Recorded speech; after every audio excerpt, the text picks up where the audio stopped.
Now I will tell you 5 tenses. If you learn these tenses, you will be able to speak in English. Then let's get started. Present indefinite. I go, I eat, I run. Present continuous.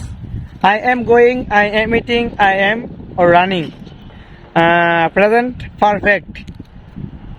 I have eaten, I have run, I have played. And past indefinite. I played football yesterday. I ate rice. And I talked with my mother. And past continuous tense. I was going to the market. I was eating rice. I was playing football. That's it. If you can learn these tenses, you will be able to speak in English.